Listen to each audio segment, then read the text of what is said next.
You were saying you had a phone call today? Yeah, so that's why I had to push this back an hour. I had a meeting come up with a woman who works for a bunch of congenital heart disease organizations. Every time I have a call with her, it's always just like the most uplifting things possible. It's so cool what they're doing. Her main one, I think, is called Sisters by Heart, and they just have a really cool community. They went to Chicago this weekend and just talked over a bunch of ideas. And the way that she started this, so I said, I asked, how was Chicago? How was the event? I saw some photos and stuff. And she goes, you're really getting around.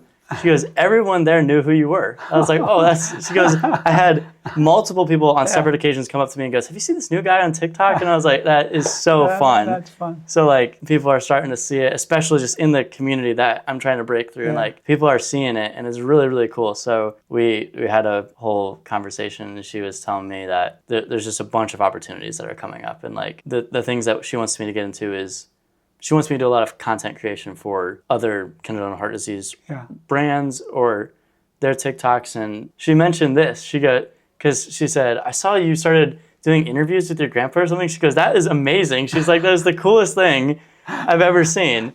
And the photograph you posted of us. I thought that was really cool. That got to me. Yeah, I kind of thought that would be a little...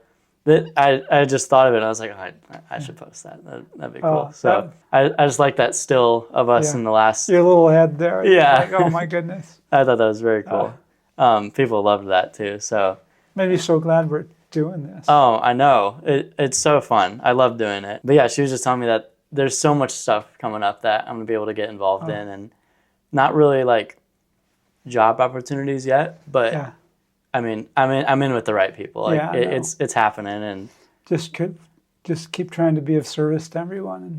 And she's like, she was telling me she wants to start doing like, if we could do like series on my page where like you ask medical professionals about this, and like we could talk to people at Michigan about this type of procedures, just asking questions and stuff like that. So we're trying to come up with all of these ways that I can be the one that they come to for kind of the positivity side of it, because she's like, the way that you're just so uplifting about it on your channel is like unlike anyone else is doing.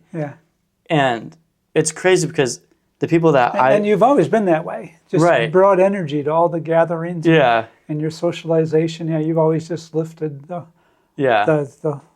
normies all around you.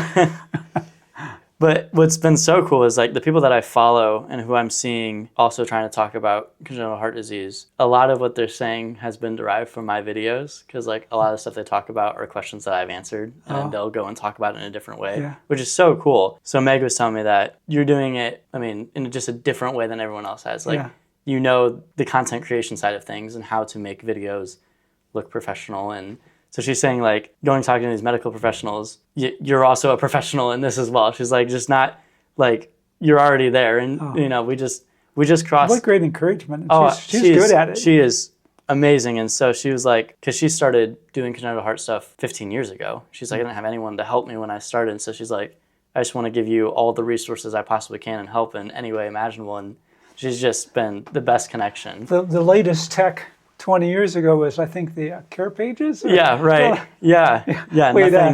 we have now. That was the communication tool you used. And I remember your mom and dad would come back from the hospital post, and when we couldn't be there, we'd just wait for those daily updates. Yeah, which is so cool. And I wonder if the care pages are. I wanted to find mine because I definitely wanted to go and check for it. Probably somewhere, maybe in the Wayback Machine. Yeah, I'm definitely trying to look for it. But yeah, now with TikTok and all these social media, like every day I get an update or a daily video from this one kid that I follow right now, and I'm just commenting on their videos every day, just like, he's doing great, or you guys are doing awesome, and just little hits of encouragement there, and like.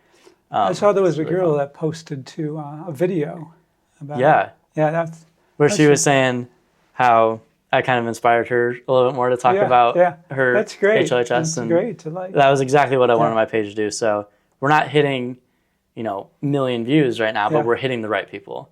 And I was listening to a YouTube podcast today where these guys just dive into where's YouTube headed and how has it been growing. It's these people with 20 million plus followers. And they were literally talking about, well, it doesn't matter if your video gets 1 million views. It's if it hits the right people and if it is hitting the people that are going to enjoy this the most or best serves them, which is So true, Yeah, because that's so right. We don't really, doesn't really matter how many, it's just Right. that one or two that at that Right. moment. because like it's not like the videos that I'm posting aren't going to affect the normal everyday person. They're going to affect the people that are in these situations. Other than right? just the attitude and adversity. Right. Yeah. Right, And just the the positivity behind it, and and that's why I talk about like the cancer patients who post on TikTok, and that's why they Yeah. get millions of followers, was because hey, I'm going through something really difficult, but I'm gonna try to stay positive, and people like the realness to it too, just like the utter yeah. just rawness of Not making anything up. yes, this has the potential to reach a lot of people, but at the moment it's reaching the right people, which is I think the most important thing. As you were talking there, I was just thinking about how sort of the HLHS group, those heart warriors, how you got a birthday coming up in just a few days. Yeah. 21. Yeah. How you're kind of pushed to think through things a little bit more than the average Right. Yeah. person who's maybe can just avoid maturity, Yeah. avoid growing up, avoid the really serious questions, but you have to face them. You have to Right. think them through. So you're and in your case, it's always been true that you've been ahead socially with your social skills. Even obviously, like in your conversation skill set as well. Like what other 21-year-old is ready to really talk about Yeah. these kinds of matters? And so that's another adjustment with the Heart Warriors is, well, yeah, maybe they're not more advanced physically in categories, but sort of Right. the social and the mental side and the philosophical and the theological side can be advanced Yeah.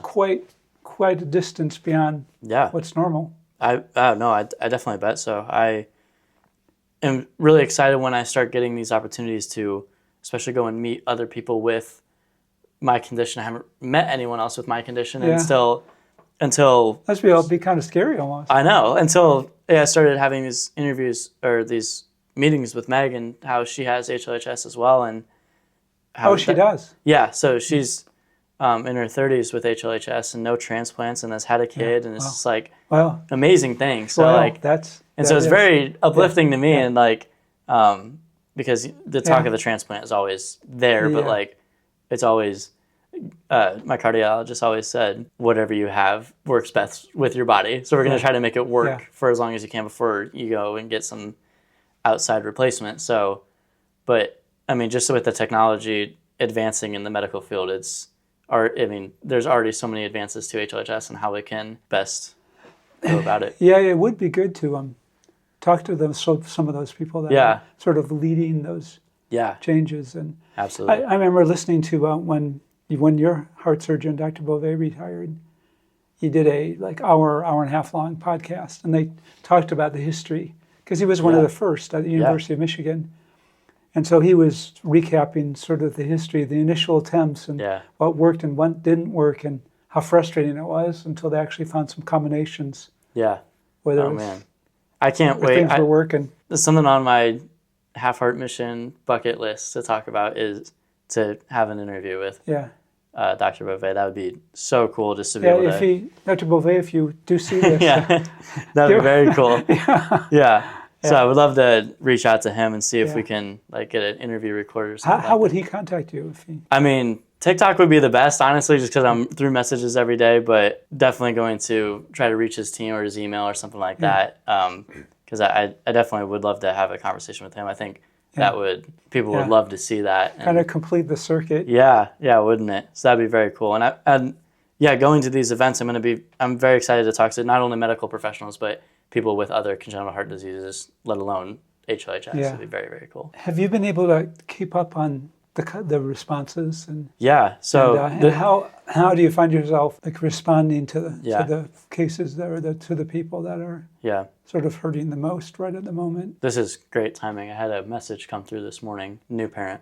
She says, my first kid, and we just figured out that he just diagnosed. He just got diagnosed with HLHS, and she's like, I don't know what to do. She's like, you just popped up on my page, just happened to. She asked if I had any advice, or obviously I wasn't there, in the beginning stages, obviously I was there, but not in the way that I could comprehend. So talking to my mom about it and how did you feel and what can I provide? So I ended up having a nice conversation with her and text her.